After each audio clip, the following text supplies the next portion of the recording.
Penyebab dari lahir prematur itu banyak banget. Pertama yang paling sering adalah adanya infeksi saluran kemih. Jadi pada saat berkemih atau buang air kecil atau pipis, terus merasakan kok ada perih, ada gatel, terus ada rasa terbakar, nah itu harus segera periksakan dirinya ke dokter ya. Hal lain yang dapat menyebabkan lahir prematur adalah untuk moms, terutama yang sebelum-sebelumnya ada riwayat lahir prematur, itu jangan dianggap remeh ya atau disepelekan. Jadi harus periksakan dirinya ke dokter untuk kehamilan yang sekarang. Karena bisa aja terulang lagi nih lahir prematur yang dulu, terus kehamilan yang sekarang bisa juga lahir prematur. Untuk anak-anak yang lahir prematur itu tidak 100% lalu oh ini gampang sakit, oh ini jadi lemah, itu enggak ya. Jadi jangan khawatir untuk moms yang sedang hamil, usahakan dan upayakan supaya lahirnya tepat waktu.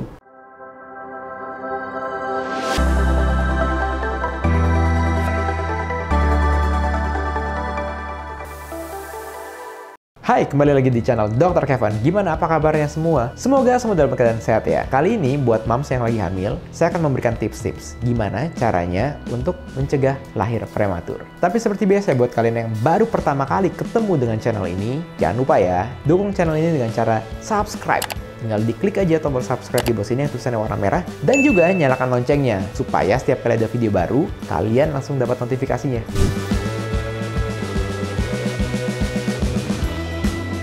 Yang namanya kehamilan itu ada jangka waktunya, yang namanya cukup bulan dan yang kurang bulan. Yang cukup bulan itu lahir di atas usia 37 minggu usia kehamilannya. Tetapi yang lahir di bawah usia 37 minggu itu yang dinamakan lahir prematur.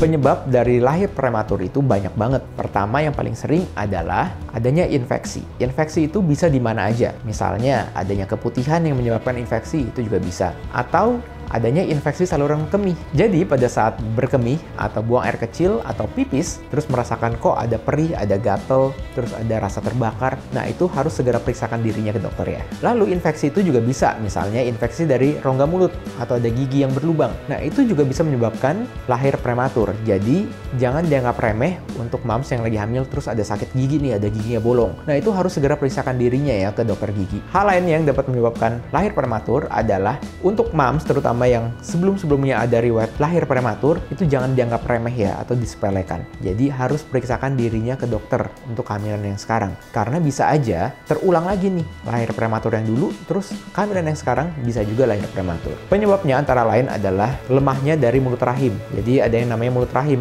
Nah itu pada saat hamil harusnya tertutup. Nanti pada saat sudah mau melahirkan baru terbuka. Pada saat mulut rahimnya lemah, itu dia tidak bisa menahan beban dari si babynya. Jadi pada saat janinnya udah mulai membesar, kan ada tekanan dari gravitasi juga, sehingga mulut rahimnya itu bisa terbuka dan menyebabkan lahir prematur.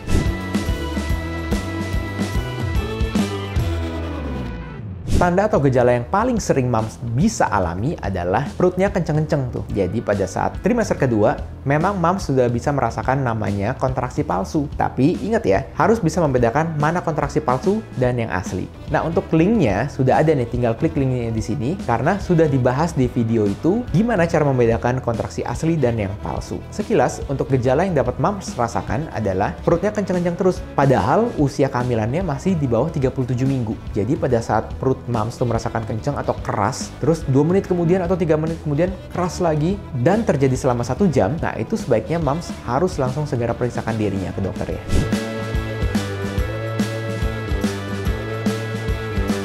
Nah, kali ini saya akan memberikan tips untuk mencegah lahir prematur. Yang pertama adalah pola hidup sehat ya. Jadi harus beraktivitas di siang hari dan istirahatnya pada malam hari. Jadi jangan begadang. Yang kedua, cukupi asupan nutrisi. Jadi yang namanya hamil, nutrisinya harus lengkap dan gizinya harus beragam. Jadi jangan makan yang itu-itu aja. Jadi boleh makan sayuran, buah-buahan, daging, telur, ikan, susu, itu juga semua boleh. Selain itu, jangan lupa untuk berolahraga. Jangan cuma mager dan tidur-tiduran aja. Jadi moms boleh jalan kaki, jogging, prenatal yoga, senam hamil, ataupun berenang buat moms yang bisa berenang. Jangan lupa moms untuk minum multivitamin, terutama yang mengandung asam folat, zat besi, kalsium, dan lainnya. Yang namanya multivitamin itu adalah suplemen.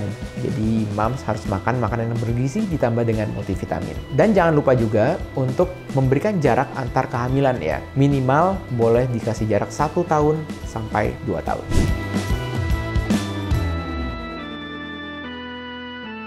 Untuk anak-anak yang lahir prematur itu tidak 100% lalu, oh ini gampang sakit, oh ini jadi lemah, itu enggak ya. Jadi jangan khawatir untuk moms yang sedang hamil, usahakan dan upayakan supaya lahirnya tepat waktu. Tetapi jangan berkecil hati untuk moms yang memang sudah melahirkan secara prematur. Jangan lupa untuk dikontrol anaknya ke dokter anak supaya dapat dipantau terus nih perkembangan dan pertumbuhannya. Oke, sekian dulu konten Dr. Kevin kali ini. Jangan lupa untuk dukung terus channel ini dengan cara klik tombol like, komen, subscribe, serta share video ini ke semua sosial media kamu supaya video ini dapat tersebar luas dan bermanfaat. Saya Dr. Kevin, until tomorrow and stay healthy.